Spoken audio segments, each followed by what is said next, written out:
the train vanished into the blinding snow, and 27-year-old Clara Bennett realized the man who had promised her a job had never intended to give her one.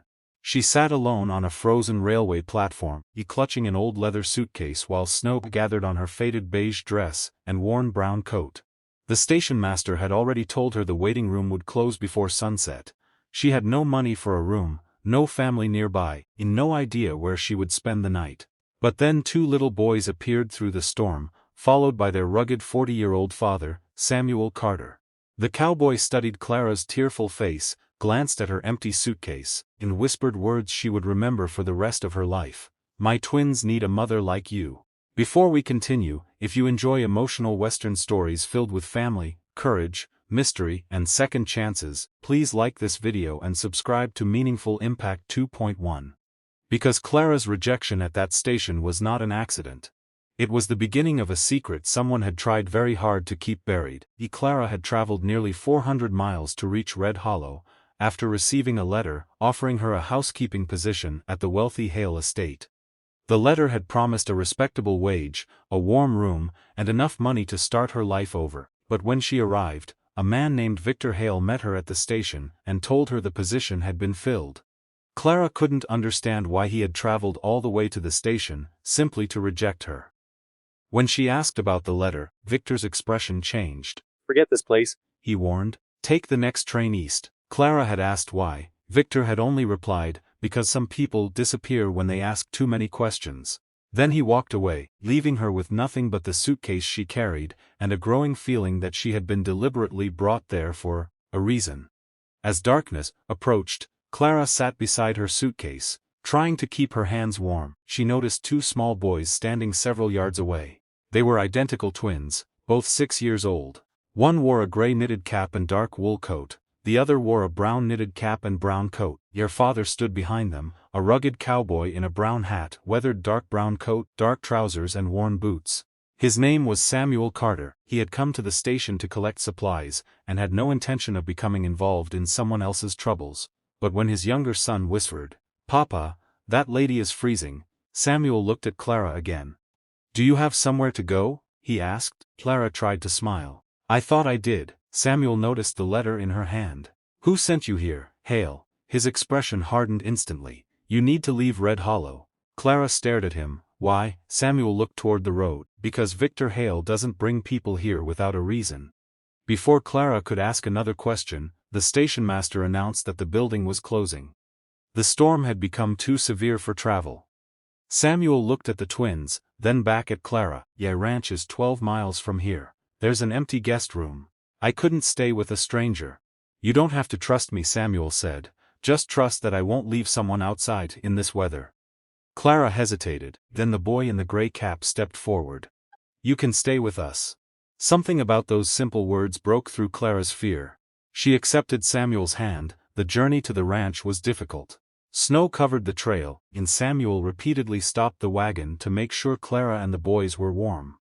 When they finally reached the Carter Ranch, Clara discovered a quiet farmhouse surrounded by fields and mountains. She expected to stay one night, but the next morning, one of the twins knocked on her door. "Miss Clara, will you eat breakfast with us?" She smiled. Of course. Breakfast became another day became a week. Clara slowly became part of their lives. She helped the boys with their lessons, repaired their clothes, and brought laughter back into a house that had been silent since Samuel's wife, Margaret, died 2 years earlier.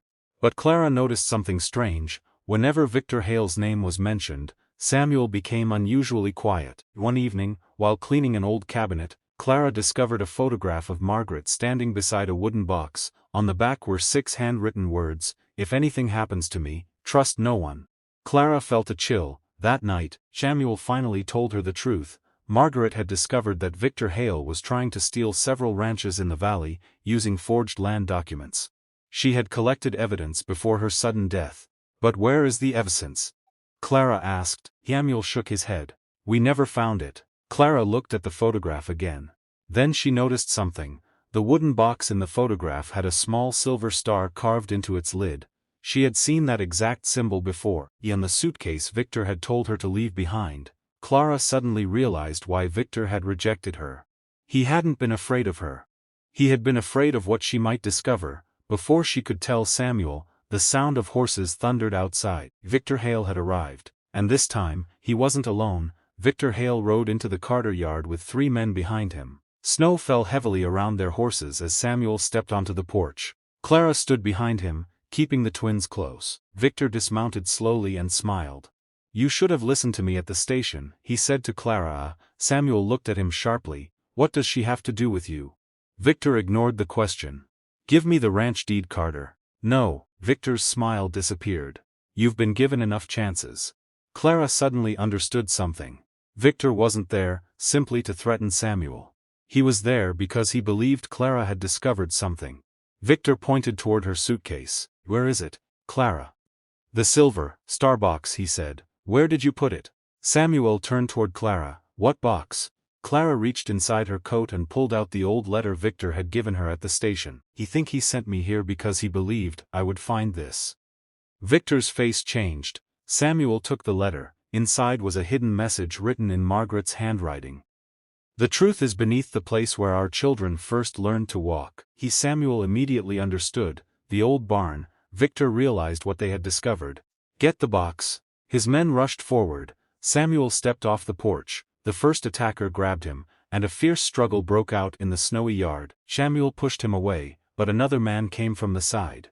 Clara grabbed a wooden shovel and struck the man's arm, forcing him back. "Stay away from him." Victor moved toward Clara. Samuel immediately stepped between them. "You don't touch her." Victor swung at Samuel. Samuel blocked the blow, and the 2 men struggled in the snow. Neither gave way. Victor was desperate because he knew the evidence could destroy everything he had built. Meanwhile, Clara remembered Margaret's message. She grabbed the twins and rushed toward the barn. "Stay here." She searched beneath the old wooden floor, where the twins had once played. Then she found it, a small wooden box with a silver star carved into its lid. Inside were original land deeds, signed statements, and a letter naming Victor Hale as the man who had threatened Margaret before her death. But there was one final document. It was a list of every family Victor had tried to force off their land. Clara stared at the names. Her own name was there. She suddenly understood the terrible truth. Victor had chosen her for the job, because he knew she had been searching for work. After her father's death, he had planned to use her as a witness in a false story that would make Samuel look guilty of stealing land. She hadn't been rejected because she wasn't good enough. She had been rejected because Victor feared she would discover the truth. Clara ran outside with the box.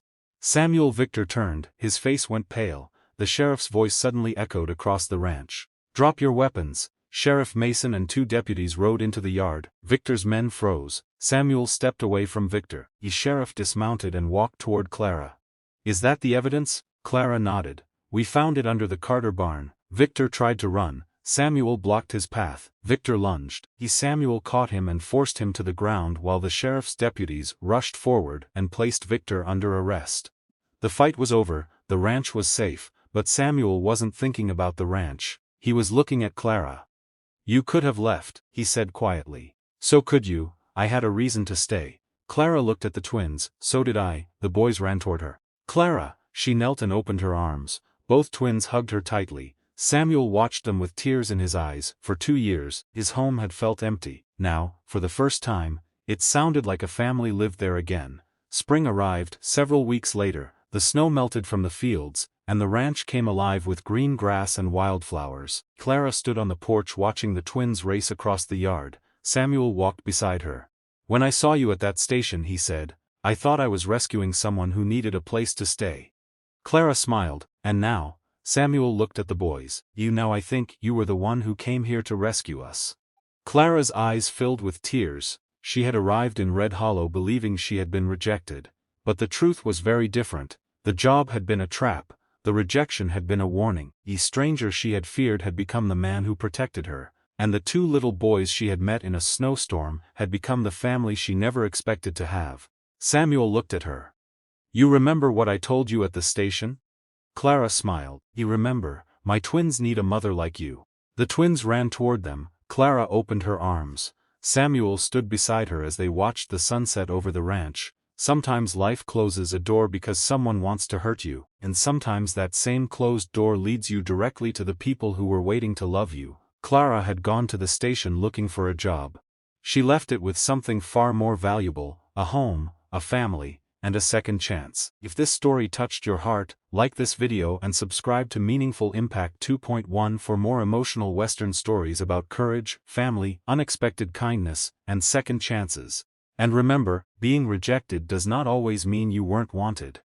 It may mean you were being redirected towards something better.